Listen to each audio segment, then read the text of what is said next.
Hello, everyone. My name is Donna Peterson, and I am the president of World Innovators.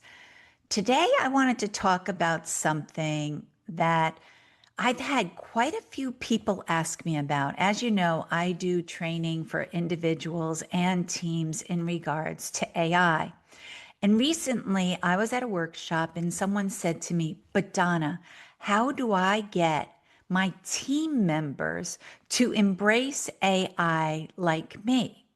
Now, this was a CEO who was very forward thinking, was really diving into understanding AI, how he could use it in his own company and his own job. But he says, "Donna, I'm not getting the buy-in from the entire team." And I wanted to talk about that today because that is a big challenge that a lot of companies, a lot of top decision makers are having. How do we get these people to see what a great tool AI can be and how they can leverage it? Before we jump in, your host is Donna Peterson, and you are listening to the B2B Marketing Excellence and AI podcast. We come to you every week with actionable tips and suggestions that can help you be more efficient, create better marketing plans, and be a salesperson that really closes those leads. The first thing I would have to go back to is, and now I'm going to bring up quite a few books that I have read, is letting people understand what is the why. Why do you want them to look into AI? Tell them what your why is, and then explore with them what the individual's why would be. You see, you're starting to create an open environment that is, you're having the communication, you're collaborating back and forth to see what would be the best fit for not only the organization, but for the individual. When you do that, then you get more of a buy-in because they feel like they're part of the process. Not that you dictate to them, "Oh, you've got to use AI." And they're like, "But for what? Why should I bother? Why should I spend time learning this? My process is going perfectly fine. I have this down to a science." This is where I'll bring in some of my books. Of course, we have Simon Sinek. It all starts with why. He's great. You read that book, it's all about business growth, but understanding that why. Then recently, I read the book Extreme Ownership. There, those Navy SEALs, Jocko and Leif, talk about how they had to make sure their entire team understood the why so that they would do what they were asked to do. They're always going to do what they're asked to do, but now they're doing it because they really feel it is the right thing to do. That is, you need to inspire that in your employees. You don't want to dictate to them that they have to use AI without explaining the why, because begrudgingly they're going to try to use AI, but it's never going to take. I'd like to say it's not going to be something where day to day they reach out and they get onto AI. And I like that book. And another great book is The AI Savvy Leader. And that talks about understanding your why and your purpose, because when you, as a leader, know your why, you can communicate it to the team, but then explain to them why they need to determine their why. Because when they have their why, like I said, they'll be like, "Oh, okay, it's going to save me time." But as a leader, you know, it has to come down from above. So if you tell your team you want them to use AI, you've got to be transparent. Being transparent with your own journey on AI. When I go and I speak, I'm very transparent that I got on ChatGPT when it first was introduced to us back in November of 2022. And I have to tell you, at first, I didn't think it was any good. It was very elementary. Dealing in the industrial space, I didn't feel like it was going to help us with that detailed information that we need in our space. But AI has changed. AI is changing so fast. Every day, every hour, there's new advancements to AI. And this is where you've got to tell people your journey, because they might be feeling the same thing.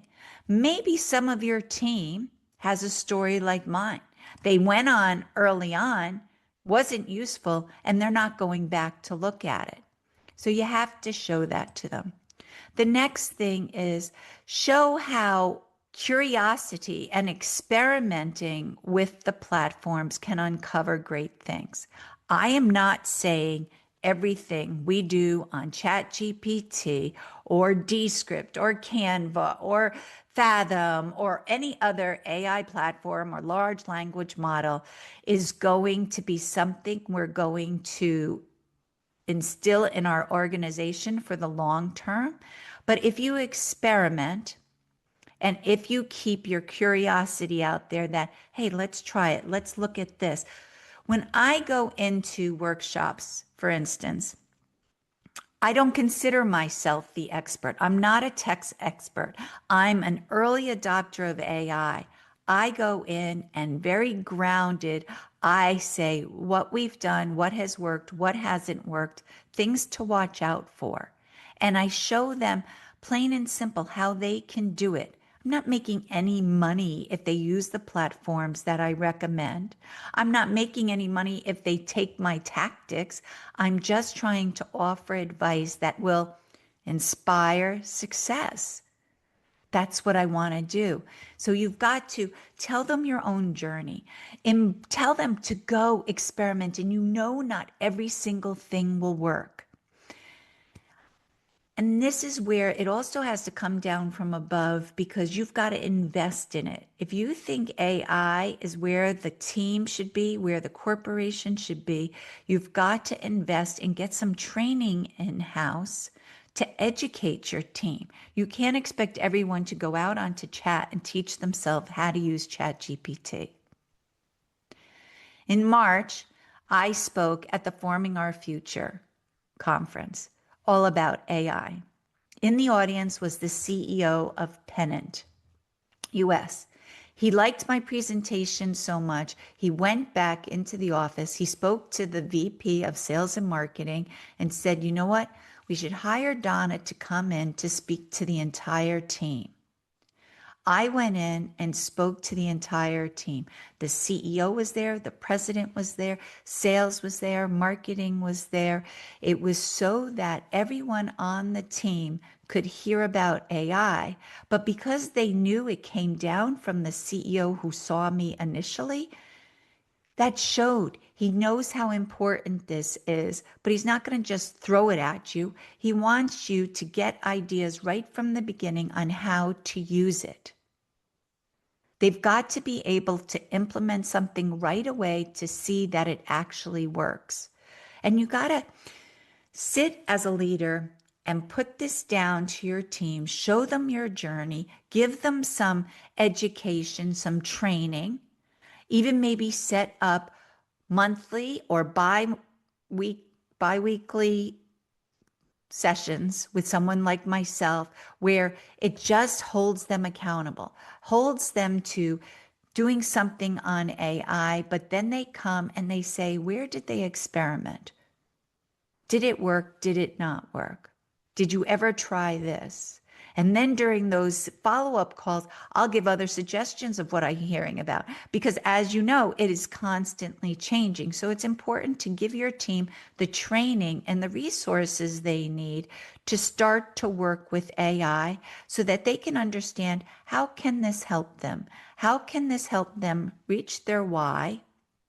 And for what tasks?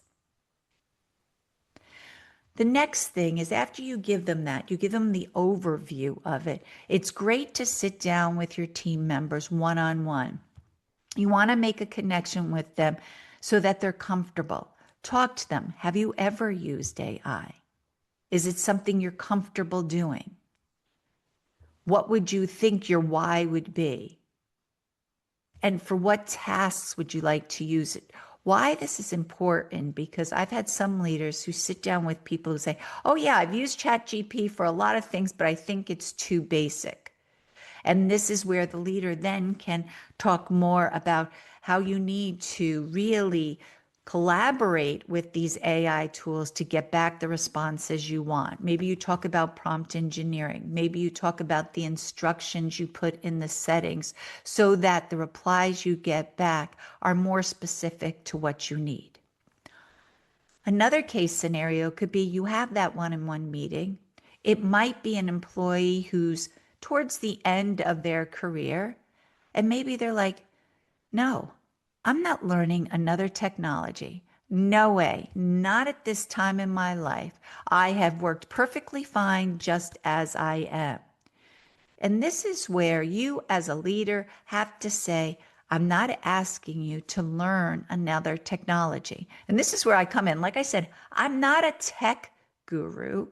I just break it down plain and simple. It's not a technology to learn as much as it's a conversation. It's a collaboration you have to have, just like you would have with one of your other departments, just like you might have with another colleague with you. It's a collaboration back and forth, just like it would be if you had that new assistant. I say it all the time. Izzy is my ChatGPT assistant, and I do this with her all the time. We talk back and forth. This way, if they start to realize it's like having a conversation, you went to a local coffee shop, you went to Starbucks, I get Americano with mocha and you get a cappuccino, latte, mate, whatever you want to get, you get, but you break it down plain and simple. And then it's not as overwhelming, especially if you tell them to start with AI with some simple tasks that would be of interest to them. Example, maybe they're an avid reader. Show them how ChatGPT could keep track of all the books they have read, how ChatGPT could go back and give them takeaways from whether it's a self-help book. What were the major takeaways from that? And it can bring all that information back up. Or maybe they're a big cook and they want to figure out how to do this specific Thai recipe with duck and lemongrass. Show them simple ways that you can use ChatGPT so they'll be like, oh my goodness, that saved me a lot of time. I didn't have to go through all the recipe books to find that recipe. It got served right up to me. Maybe you sit down with the person, they're training for a marathon or they're a big golfer. Tell them how they can talk to ChatGPT about how to improve, maybe get a training schedule to do the marathon, maybe how to fix their putting. Their putting has stunk. What is a better way to line up the ball with the hole? There's so many fun ways that you can use ChatGPT to start to bring your employees in so that they embrace it, so that they see that it's something they want to use versus something they're being told to use. When people see that, they'll see it's not as overwhelming. They're going to see it's going to save them time. And then the more and more they do it, they're going to start to spark that creativity that we all have. But they're also going to get all those thoughts and ideas that they have in-house out there. Let each person identify where AI can help them, but they have to identify it. That's why you're the person who's talking with them one-on-one to help them identify it. They're going to buy in, they're going to embrace it, and they're going to start to use AI for their jobs. I know AI can be scary. I know it can be overwhelming, especially these days. We're being bombarded with all these different tools. We're being saying, you have to use it for this, you have to use it for this, you have to use it for this. Start small. As a leader, make sure you are embracing it. You understand your why and why you're using AI. Then tell them about your journey, how you were overwhelmed at first, how you were scared, how you overcome it, and how now you have realized what it's doing for you. Tell them your story and then sit down with them one-on-one so you can align their AI tools and their tasks to what they're trying to accomplish. Like I said, starting with something more personal is always a better way to really get that buy-in right away, because if they see how fast information can be served up to them, they're going to want to do it. And then they're going to start to use it to summarize notes and help them to write emails that help them grow those relationships. Not only as a leader is this going to help you get them to start utilizing AI, but your employees going to feel valued that you took the time to talk to them. You took the time to hire someone to come in to help the team be on the same page. You hired someone to be there every month or bi-weekly for those accountability meetings so that they went and implemented something. Because if they go on ChatGPT on Monday and they do some work and that's great, but then they don't go back for another month, it's not going to work. You're not going to get traction. They're not going to see how useful it can be. I hope these tips were helpful. Check out those 3 books. I'll leave the titles down in the show notes. And if you have any questions for me about AI, like I said, I do train individuals and I go in and do full teams with workshops. If you need any help or if you have just a question, I love geeking out about this. I love experimenting. I love trying new things. Please feel free to reach out to me at dpeterson@worldinnovators.com. Until next week, I hope you guys have a fantastic time and inspire success. Bye. Thanks for listening to the World Innovators B2B Marketing Excellence and AI podcast. If you'd like to be updated when new episodes come out, don't forget to subscribe. Also, check out our social media accounts to stay up to date on B2B marketing trends.